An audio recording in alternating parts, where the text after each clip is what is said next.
Okay, so I'm a little bit behind. I apologize for that discussion board that you guys had to do last week on like specific methods of how to incorporate the VABB, and now I'm doing that now. We're learning, so, but we talked about last time the 4 major strategies, and we talked mostly about classroom responsive management. And you guys were like, oh, some of this is ridiculous, but your management style is going to be really important. Today we're going to talk about vocabulary, literacy, and language. So I'm teaching you specifically what you can do in your classroom when you get in there that will make you automatically culture responsive without having to do like holidays and you know what I'm saying, and like really address it. So it's just being a good teacher. And so we talked about classroom management last time. And so today we're going to talk about vocabulary. And I think this is tremendous depending on what you teach. My secondary education folks, this is huge because you will be getting students who are going to be funneled in from different elementary schools and different middle schools into your school. So you don't know at what level they are hearing your subject matter. And I think my science teachers in particular, because science is basically its own language, this is tremendous. So you need to use level vocabulary. How many of you guys have sat through a lecture with somebody who is talking and you're like, I don't even understand the words coming out of your mouth, and then what do? You shut down, right? You're just like, I don't know, I'm gonna read the book and I'll figure this out. Like, I don't know, I just need to know what's on the test. And that sucks. And you don't want to be that professor. Even my history folks, like you guys are going to have to really define specific terms, particularly if it's like in different languages, like if we're talking about a different war and like blitzkrieg and like all these different terms, there might be things that people are not familiar with. I'm going to show you guys how to use a personal thesaurus or personal dictionary tool. I kind of wish I had this when I was teaching biology to undergrads, but I also wish I had this when I was in school. Like no one taught me this tool, and I think it's a really great tool, particularly for my middle school teachers to teach our students. And my math teachers, you might even be able to use this tool for different equations and things too. And then analogies are tremendous. If you can make what you're teaching somebody part of their life, their everyday life, it is huge. So I used to teach about pollinators when I was in biology, and I used to give my students like really specific analogies and stories that you could like see in your mind. Like I would tell them how I was trying to grow zucchinis and I didn't have any pollinators coming to my yard. I would show them the different zucchini flowers. If you didn't know this, zucchini flowers come in boy and girl. And so you gotta go out there and you gotta find the boy flower and you gotta find the girl flower, and then so what I would do is I would get out there at 6 a.m. in the morning in my bathrobe and my slippers with Q-tips, and I would pretend to be a bumblebee, and I would go and take my little pollen from the boy plant and put it in the girl plant, and my students were like, Hollander, that's like so absurd. But then when I asked them how things like about zucchini plants and pollinating, they'd have this ridiculous image of Hollander out there with her Q-tips, and they would get the question right on the exam, and they understood it. So I think it's really important that you guys use really great analogies if you can, that are as real life to them as possible, or stories to your students. And then there's a lot of different acquisition strategies that we can use and reinforcement activities. So how do you learn the language of the subject matter? And so the first one I'm going to show you guys is this Marizano 6-step process. Have any of you ever heard of that one before? No? Okay, good. So I'm actually teaching you something. One moment, please.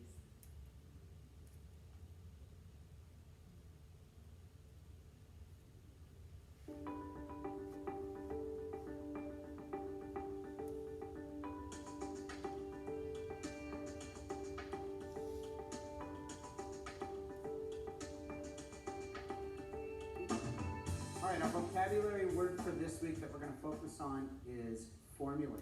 Can you please repeat after me? Formulate. Formulate. One more time. Formulate. Formulate. What I always try to do is use Marzano's 6 steps. The idea is that we identify the word, we say the word, the students speak about the word, they give examples, they have a picture that associates with the word, they have a game, and then they are periodically challenged to use the word, read about the word, speak and listen to the word, define that word. What I want you to do right now is, whether you know this word or not, I want you to think in your head, what is the first thing that comes to mind when you hear the word formulate? Hold on, take a second. So formulate, what's the first thing that comes into mind when you hear the word formulate? Michael, what's the first thing that comes into mind when you think of formulate? The first thing that comes into my mind when I hear the word formulate is to create something. To create something, very good. I emphasize tier 2 vocabulary words because these are the words that students are going to come across in their reading, in their writing, within all their different classes, not just their English language arts classes, their science, their history, their math classes, their elective courses. I always try to teach 1 to 2 words per week, and that's the limit for my tier 2 vocabulary. The reason why is I really want the students to get deep with that word, to spend some quality time with that word and understanding what that word means. If a 6th grader student asked me to formulate a plan to be successful in 7th grade, I would say, be yourself and try to study real hard for all the tests you're doing. How is this formulate? How does this formulate?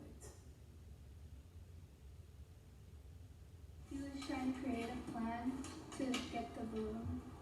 Using American Sign Language, not only is there another way to associate the word, but for kinesthetic learners, a lot of students, I've seen a lot of students suddenly understand the word in the context of that gesture, that movement.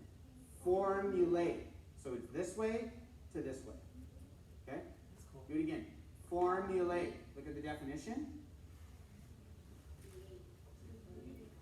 To create or devise a strategy.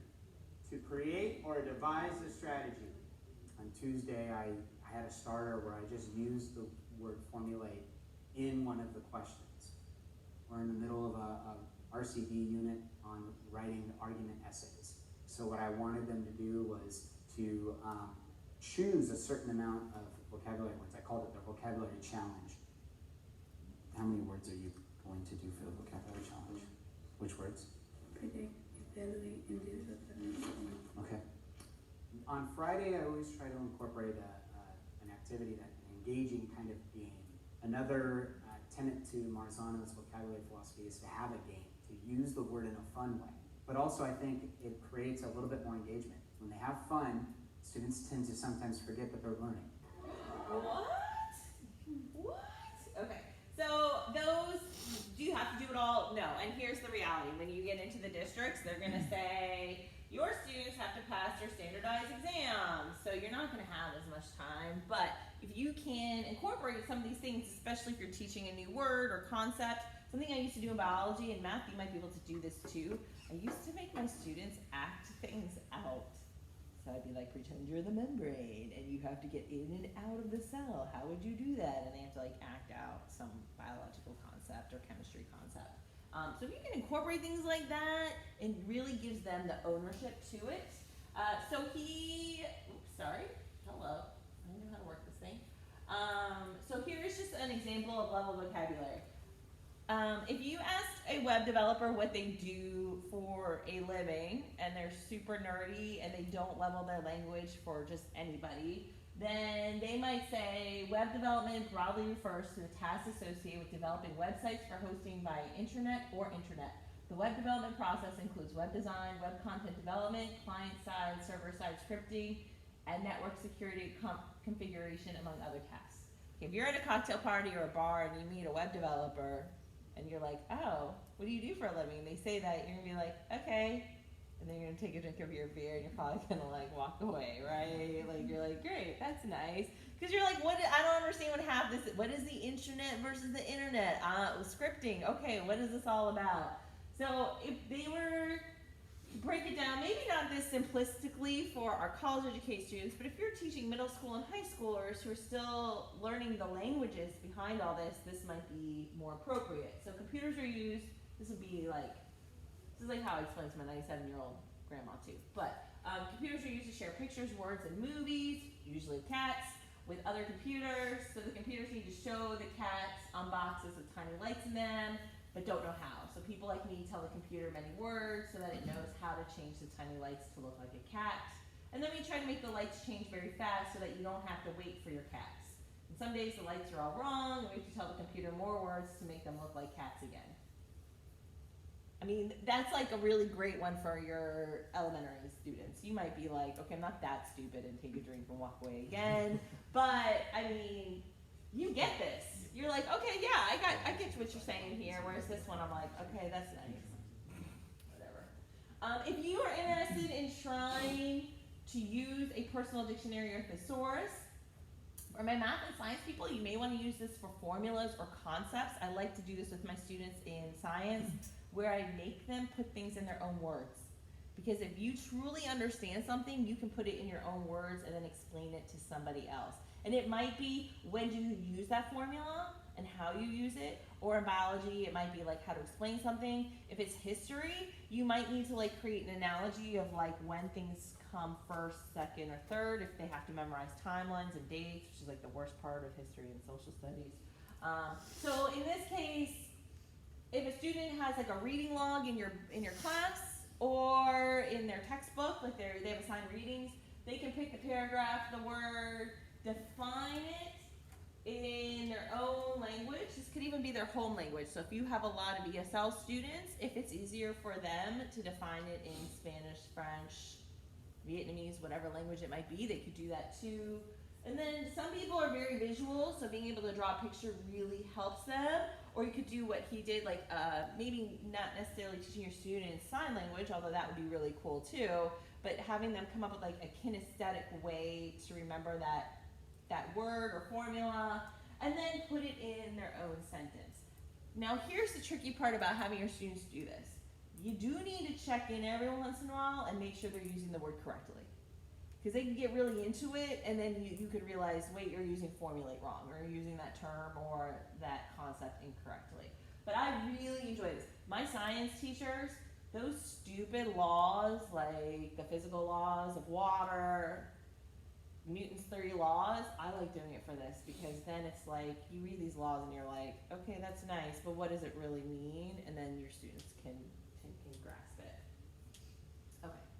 Other things you can use are responsive academic literacy. So when you are selecting your texts, my wonderful English teacher and my social studies folks, if you're going to be incorporating primary literature into your courses, which you're going to have to, then you need to really look at your characters. I teach social studies methods to MAT students, so folks that are coming back to school to teach social studies, and I made them select books, like children's literature. They're going to be elementary school teachers. I asked them to select books based on whatever time period they were assigned. And one person got World War II, and they selected a really wonderful book that had nothing to do with the Nazi perspective, the Jewish perspective, the Polish perspective, it was just like an American living in America at the time, which is an interesting perspective. But for elementary students, I think the most important thing to get away with when you're learning about World War II is like either an American soldier that's over there or comes back home, things like that. Like who they picked, I was like, that's not appropriate at all. Let's rework this one. So you really need to think about your characters, but also you can pick minority characters, female characters. That's always really nice depending on who is in your classroom. So do these characters have similar challenges to your students? High school English, like pick books that actually have to do with what students are dealing with in real life and they'll want to read it. If you pick books, okay, Shakespeare, right? But like who doesn't fall in love and have crushes in high school? So you gotta like play it up to that part of their lives.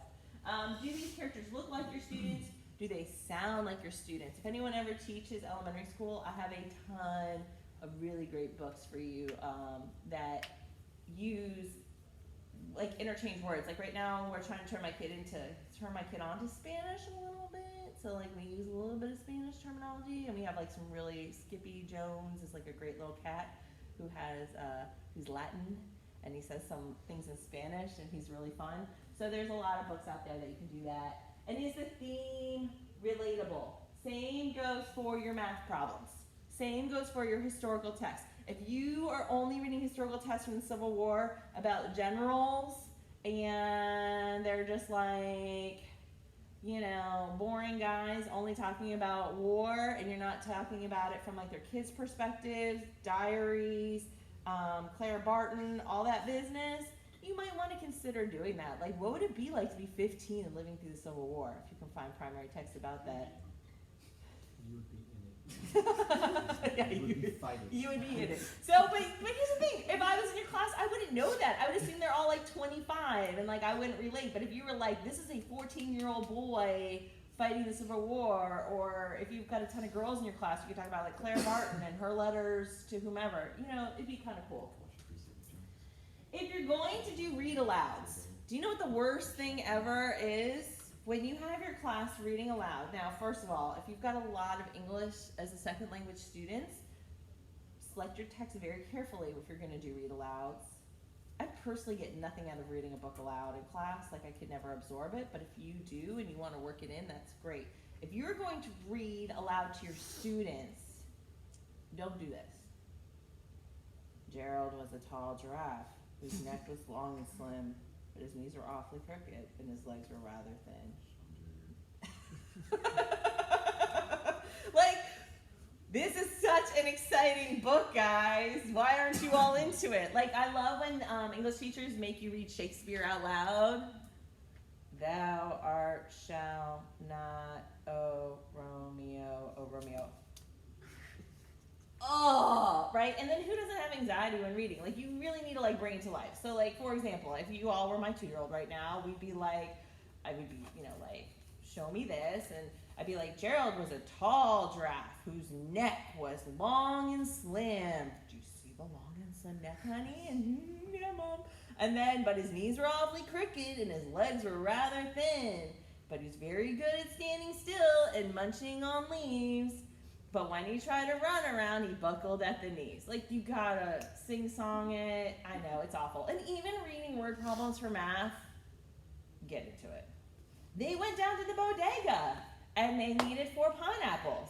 But there were only 2, and they needed to substitute it with plantains. You know, like, you gotta kind of make it work. So, English teachers, you have the greatest challenge because you have to make your classroom so inclusive that students want to read like this too, right? Like, it's a performance in a way. Or you're gonna need to suck it up and do it. Even if you're like, God, I hate teaching this book. You still gotta man up and just do it. Using engaging reading aloud is actually really important in a lot of cultures because storytelling is an important part of the culture. For example,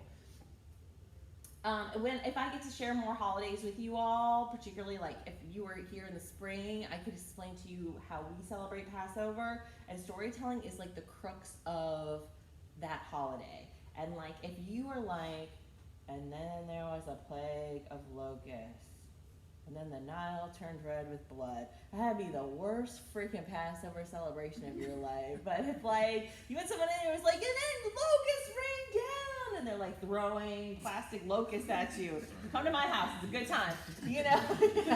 Depends. Like, I'm pretty sure when my son is like 4, he will not be allowed to do that because he'll be like, but like, then you'd be in it. You'd be like, I'm there. All right, now I know why we're eating this food and we're celebrating that we survived again. So those are all really good things. Other activities you can use. Music, right? Not to get like super cheesy, but what was that movie? Coolio had the lead song in it. Hold on. Oh, The high school movie with the English teacher. Okay, none of you have seen it. It's a great I've movie. seen it. She like teaches in the hood, and they use rap songs. Oh, I know what you're talking about. Yes, thank you. I can't even remember I know the theme songs to it because it's a great soundtrack, but that's all I got. Okay, anyways, I'll bring it back to y'all next time I see you. Poetry. I'm not a poetry person, but I'm sure there are really wonderful poets out there. If you can also highlight, if it's Black History Month, using Maya Angelou. If it's close to the Chinese New Year, using an Asian poet. Like, these are really great things that you can incorporate. And then, of course, you can let your students write stories, too. So if you do need to have some responsiveness in your classes, you can have them write their own stories as well. And we've talked about that with using our personal narrative, but also, like social studies, if you can get together with an English teacher and be like, I'm teaching this timeline, and that English teacher can say, all right, you are that Civil War soldier, you're gonna pick your battle and you're going to tell me from your perspective how it went down, they would totally own understanding how that battle went down, right? Or like biology, you could do something similar, like you're a cell and you're about to reproduce, what's going on inside of you? Your students would be like, what the F am I writing about? But they would have to learn it and own it. So, or like having your math teachers actually make them write their own word problems based on everyday things would be tremendous, because then they can actually see how they use that math in their lives. So there's a lot of ways to use academic responsive literacy. Other things that your book says you should try to do, the use of sentence lifting. If you're reading a text or teaching something, word problems, this is huge. Lifting that sentence of what am I supposed to do? Or what is the key thing from this page? What is the theme of this part of the story? Or what is the point of this is tremendous, and having your students define what that sentence means to them. The use of role playing, I love doing this. We're going to be doing a lot more role playing at the end of this semester, where you guys are going to pretend to be teachers and students. And you guys are going to really enjoy it, because you can be like really bad students and really get to your, like, start ninging all the teachers. The use of retellings, I think this is particularly important for understanding our own history. Like when your grandparents and great-grandparents could tell you a story, or your parents, about where they were when, that's tremendous. I just watched a 20-minute documentary on HBO this weekend, and it was these high school students who went to high school down the street from where the Twin Towers were on 9/11, and they were just retelling their perspective of being like a 13-year-old in high school, commuting from the Bronx to Manhattan, and like what that day was like. And like that retelling is so much more powerful than reading about it in a book. So I challenge you all, if you are teaching something, for my science teachers, Skyping a scientist and them explaining the day that they made that discovery is fantastic. My math teachers, if you can get people who utilize this, especially if you're teaching high school math, I think like teaching things like when you bought a car and how you figured out the financing or rent or budgeting is so tremendous. And English and history, obviously, if you guys can either get recordings of people telling stories, there's so many resources out there through the Smithsonian now of like where I was when, or I experienced this through their eyes. It's just so tremendous. And then the use of revising. If you do teach any courses where it requires writing, doing peer-to-peer revisions, and then making that one-on-one with your students to revise their work is incredible, because that makes that connection with your students a lot stronger. Usually if it's during quiet time where everyone else is doing other things, or if you become a college professor and you have office hours where you come in and do revisions, that's your time to like check in too. How's everything going? You feeling okay? Let's talk about this paper, but also just do some checking in. And then, this is like the worst, this is from a teacher blog, but we're gonna talk about code switching for the remainder of class. So I have a TED talk about code switching, and then we're gonna talk a little bit about the pros and the cons of it. Do you guys have questions about any of the other stuff? How do we feel about that discussion board I signed last week that had to do with this lecture? Do we still successfully get it done? Like the specific, okay. Cool. I really like this TED talk.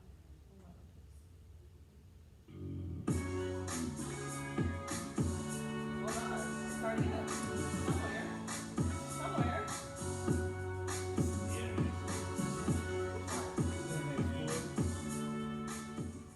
Thank you. Thanks, millennials.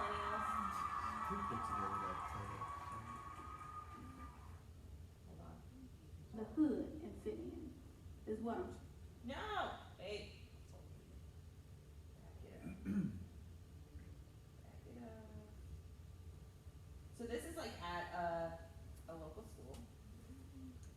No. Is this a high schooler? Yeah. I know.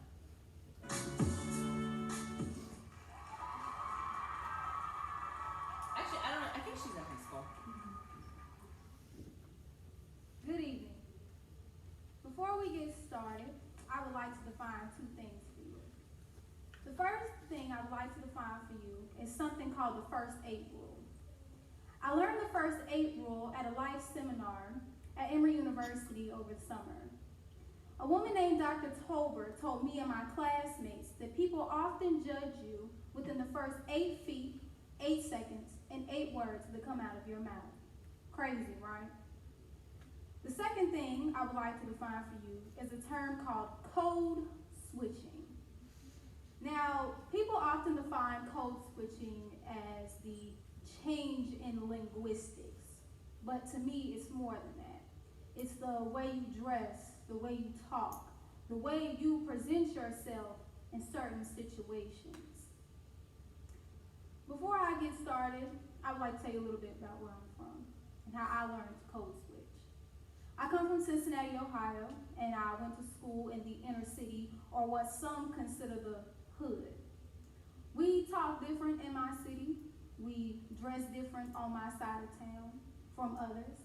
Oftentimes, I would greet my homegirls with a girl, where you been at? So-and-so party tonight, what's the word, what's the move? I often spoke with the slang of my city. You heard me, ain't nobody say that. Code for you're lying, nobody just said what you said. I even dress different. My jeans, my sneakers. Oftentimes, girls wore their head wraps until they got to their destination so the weather wouldn't mess up their do.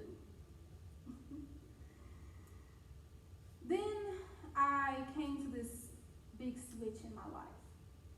I moved to a wealthier part of town, and I started going to school with predominantly white kids.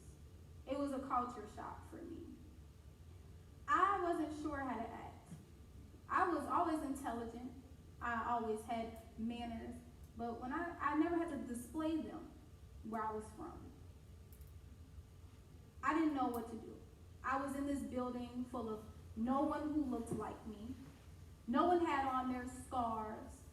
Everyone used these gargantuan lexicons or large vocabularies. I knew I had it, but again, I didn't have to impress the people back on my side of town, so I never used it. They dressed business casually, did things that where I come from, like stare, was not okay. So for weeks I didn't speak. I didn't say anything. I was afraid of being judged, even though I knew I had it in me. But I didn't want to change who I was just to fit in at this new school. So I went home to my sister, who knows far more about life than I do. And this is where she taught me about code switching. She told me that I didn't have to change who I was as a person, meaning my morals, values, what I stood for, what I found okay and not okay. But sometimes I had to put away my slang and bring out my gargantuan lexicon. Put away my ripped jeans and my head wrap and put on my business suit coat and my khakis and flats. And not to impress them, but to survive in my environment for the time. Basically telling me, when in Rome, do as the Romans do. So I did that. I no longer wore my head wrapped out of the house. I no longer wore my ripped jeans. I wasn't afraid to answer questions in class and compete for my spot. I used my gargantuan lexicon. I code switched. I was always who I was. I just changed my demeanor to fit the situation at hand. Many people code switch. One of our president, Barack Obama. We know that when Barack Obama is up there for a press conference or in front of the American people in his suit and tie, he's going to get it done. He is about his business. Then we know that side of Obama where he's relaxed, where the ball players come to his house, his leather jacket. Yo, bro, it's cool. Yeah. We know that he can relate to us. Again, we always knew what Obama stood for, what he found okay, not okay, his morals, his values. We knew it. But he changed his demeanor to fit the situation at hand, aka code switch. Okay, this is a good video, but I just want to stop because I got time issues. But this doesn't just have to do with like if you're from the hood or not. Like we talked about folks from here that go up north, and what do they say about you?